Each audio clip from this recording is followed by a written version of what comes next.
Justin Trudeau, कॅनडाचा पंतप्रधान व liberal पार्टीचा नेता, यानं 6 जानेवारी 2025 रोजी राजीनामा दिला.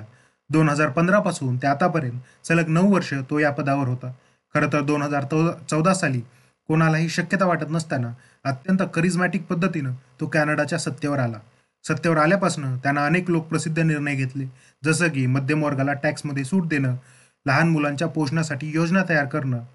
पण पुढील 2-3 वर्षांमध्येच त्याची प्रतिमा डागाळण्यास सुरुवात झाली. त्याची नेमकी कारणं काय होती, तेच आपण आता या व्हिडिओमध्ये पाहणार आहोत. सगळ्यात पहिलं कारण होतं ते म्हणजे खिळखिळी झालेली अर्थव्यवस्था. नुकताच त्याच्या सरकारमधील वित्तमंत्री बजेट मांडण्याच्या आदल्या दिवशीच राजीनामा देऊन सरकारमधून बाहेर पडली. कारण अर्थव्यवस्थेवर एवढा ताण आहे की बजेटमधून सर्वसामान्यांना द्यायचं काय, हा प्रश्न उभा ठाकला आहे. आणि कॅनडासारख्या फर्स्ट वर्ल्ड नेशनची इकॉनॉमिक ग्रोथ 2% होत असेल तर यावरूनच सगळ्या गोष्टीचा अंदाज आपल्या लक्षात येतो. आपण जेव्हा अर्थव्यवस्था डळमळीत होते तेव्हा भ्रष्टाचार फोफावतो. ट्रुडोवर स्वतःवर सुद्धा भ्रष्टाचाराचे एवढे आरोप आहेत की बाकीचे मंत्री आणि अधिकारी गिनतीतच नाहीत.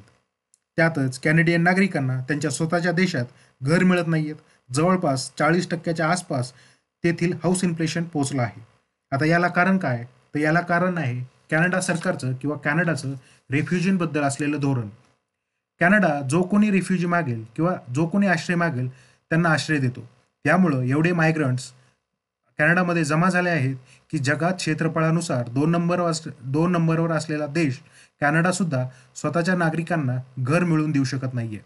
म्हणजे आधीच अर्थव्यवस्थेचा बोजावारा उडला असताना सरकार अन्न व निवारा ह्या मूलभूत गरजा देखील कॅनेडियन नागरिकांच्या पूर्ण करू शकत नाहीये. ह्या सर्वांचा परिपाक म्हणजे कॅनडामध्ये गुन्हेगारी वाढली आहे. असे अनेक प्रॉब्लेम स्वतःच्या देशात सुरू असताना ट्रुडोनं युक्रेनमध्ये काही लाख करोडची मदत देऊ केली. घरात नाही घरात खायला नाही आकांडी आणि शेजाऱ्याला घ्यायचं बोकांडी, अशातली गत ट्रुडोची झाली आहे. येत्या वर्षात कॅनडामध्ये इलेक्शन आहेत. त्यामध्ये प्रीपोल सर्वे झाले, त्यात ट्रुडो कन्झर्व्हेटिव्ह पार्टीचा नेता पेरी पोलिओरोपेक्षा 20 पॉईंटपेक्षा जास्त फरकानं माग आहे. त्यामुळं त्याच्या स्वतःच्या पार्टीचं त्याच्याबद्दल कमालीची नाराजी आहे.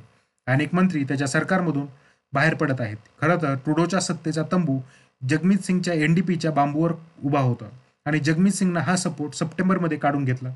सरकार संकटात आलं. खरं तर ह्या एनडीपीलाच खुश करण्यासाठी ट्रुडोनं भारतासोबत संबंध ताणले. कारण जगमीत सिंग हा कट्टर खालिस्तानी समर्थक आहे. त्यामुळे त्याला खुश करण्यासाठी निज्जरच्या हत्येचा ठपका भारतावर ठेवून भारतासोबत वैमनस्य वाढवलं. पण तो विसरला की जे लोक स्वतःच्या आईला आई म्हणत नाहीत ते दुसऱ्याच्या आईला मावशी का म्हणतील. खरं तर ट्रुडोचं खालिस्तान प्रेम भारतासाठी डोकेदुखी ठरत होतं. कारण खालिस्तान चळवळीचं केंद्र कॅनडा बनत चाललं होतं. खालिस्तानी म्हणजे काय? तर शीख धर्मियांसाठी धर्माच्या आधारावर देशाची निर्मिती करणं हे या संघटनेचं उद्दिष्ट आहे.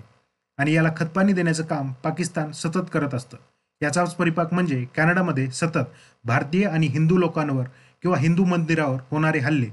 ट्रुडो हे सगळं निमूटपणे बघत होता किंवा एक प्रकारची मूकसंमती असल्यासारखं तो वागत होता. आणि जेव्हा खालिस्तानी टायगर फोर्सचा मास्टरमाइंड निज्जरची हत्या झाली तेव्हा याचा ठपका त्याने भारतावर ठेवला. याचा परिणाम असा झाला की भारतात भारतात त्याच्याविरुद्ध प्रचंड नाराजी समोर आली. भारतानं आपले सर्व अधिकारी कॅनडातून वापस बोलवले व कॅनडाच्या अधिकाऱ्यांची भारताबाहेर हकलपट्टी केली. भारत कॅनडाचे संबंध एवढे खराब झाले होते की कॅनडात राहणाऱ्या भारतीय नागरिकांमध्ये जे तिथले वोटर आहेत त्यांच्या मनात ट्रुडो व परिणामी लिबरल पार्टी विरुद्ध भावना तयार व्हायला सुरुवात झाली होती. आणि यामुळंच त्याला पार्टीमध्ये आंतरिक विरोध वाढायला सुरुवात झाली होती. भारतासोबत नाही तर अमेरिकेसोबत सुद्धा ट्रुडोच्या काळात संबंध ताणले गेले होते.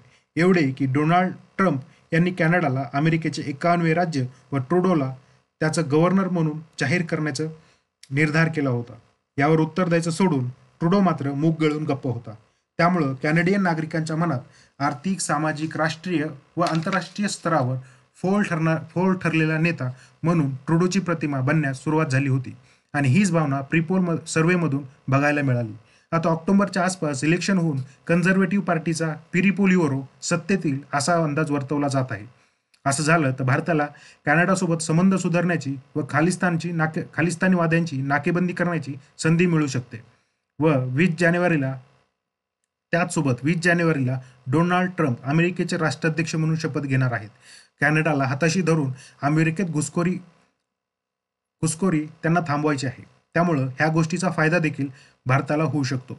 आता भारत व कॅनडातील संबंध येणाऱ्या काळात कसं वळण घेतात हा येणारा काळ व काळानुरूप परिस्थिती ठरवणार आहे. तोपर्यंत